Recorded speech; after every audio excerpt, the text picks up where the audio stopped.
Well, I think all of us could agree that at this point it's been quite the weird season for Daniil Medvedev in 2022.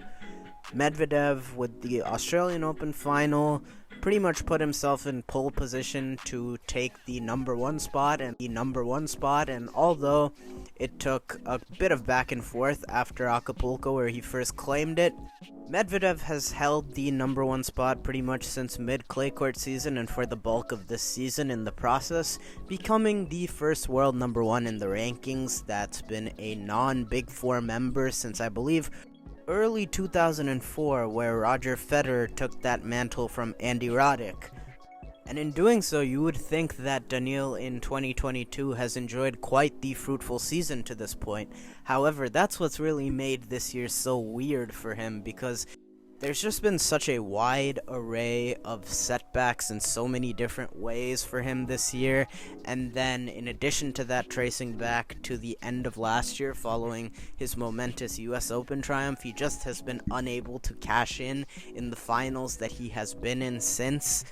His hernia injury throughout the spring that really caused him to miss most of clay court season came back for the back end of clay and then Roland Garros.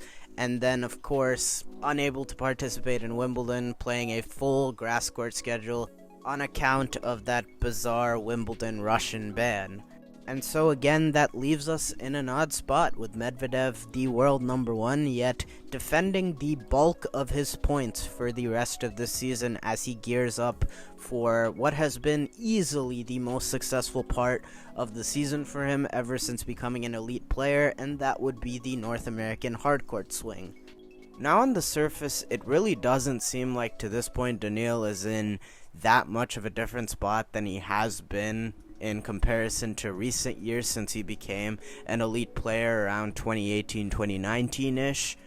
As we currently stand, as he looks to make his debut in Los Cabos this year, he stands at 6th in the race, which, may seem like it's a bit low for a guy who's been hovering around the top 3, top 4 for the last couple of years. And when you look at the lack of rhythm that Medvedev has been able to establish this year, starting with a very jam-packed schedule, having played Davis Cup, then having played a lengthy ATP Cup as well, followed that up with a deep Australian Open run with, a couple of rigorous matches there along the way, and it showed in the final as the 35-year-old coming off a 6-month break looked to be the fitter player for the majority of the last 3 sets of that match.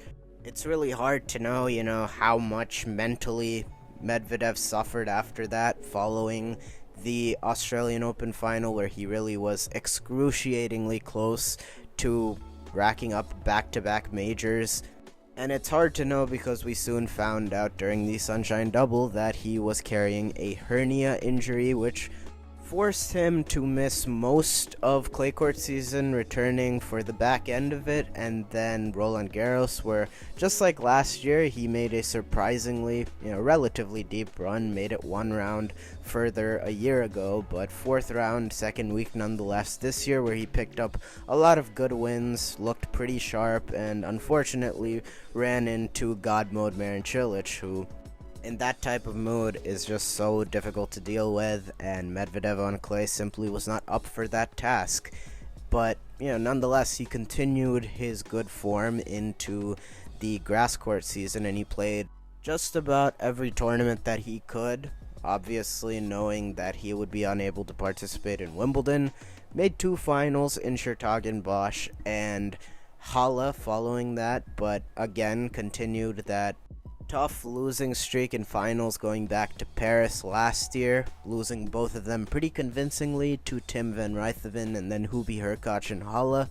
He probably was set up for another decently deep run at Wimbledon as well. But that leaves us with about 2,575 ranking points accumulated to this point in this year, where a little under half of those were accumulated with the Australian Open final. Still seeking out that first title of the year, having lost 3 chances to gain one this year, extending that finals loss streak to 5 ever since Paris last year. Wouldn't say it's been a particularly bad year, but you would definitely say unbecoming of a world number one at this point in the season. Most of that, I will say, out of Medvedev's control. And honestly, if he's able to stay healthy, I'm going to tell you that with the upcoming stretch of the North American hardcourt summer, I wouldn't really say there's much to worry about. I think that will be changing, and I'm about to tell you why. Ever since that summer of 2019, I think we all know that post-Wimbledon, Daniil Medvedev always seems to be licking his chops. It's really from this point on where his performance skyrockets, and it usually stays that way all the way through to the Australian Open. In fact, I recently saw a graphic prior to, I believe, Hala, that charted Medvedev's performance from February through July versus August through January, basically in the span of post-Wimbledon all the way through the Australian Open, and every single year since 2018, it is drastically up in the latter span. And shout out the Twitter handle AnnaK_forever for the graphic that I found.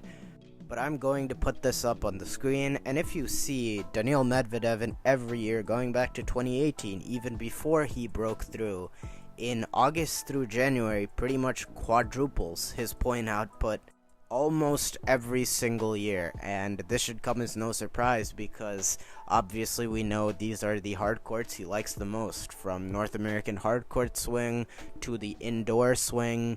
And recently, in the last 2 years, he has definitely gained a great deal of familiarity and liking for the Australian Open.